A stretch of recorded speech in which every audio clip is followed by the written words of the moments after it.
La família de l'Àlex repara les sabates de Gràcia des de fa més de 80 anys, així que aquesta màquina registradora ja ha viscut unes quantes crisis econòmiques. I com ara sempre que venen maldades, a casa seva puja la clientela.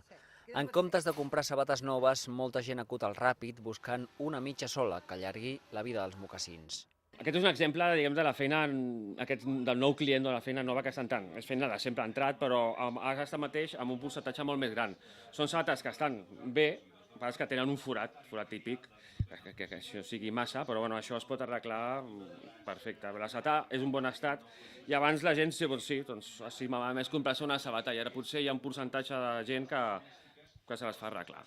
I aquest és el volum de negoci que tenim a guanyar en aquests moments, evidentment. Al carrer la gent no acostuma a explicar si les coses li van bé o malament, però al taller d'un sabater no hi ha secrets. Les princeses no poden amagar que li han crescut els peus perquè han de portar els mocassins a la forma. I a la sabata d'un comercial es pot llegir fàcilment que ara ha de caminar el doble per trobar clients. A més, ara és temporada alta a les sabateries perquè molta gent porta a reparar els models d'estiu abans de treure les botes d'hivern.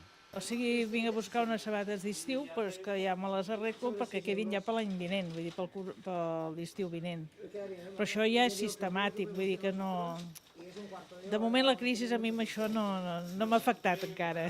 A l'altra banda de la ciutat, al barri del Turó de la Peira, l'Antonio diu que encara no ha notat un increment de la clientela.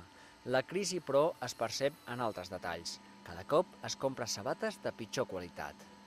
Esto lo pegas y como esto es solamente plástico y es como si fuera un hule, pues claro, lógicamente a los 5 minutos ya la tienes despegada, no la puedes arreglar.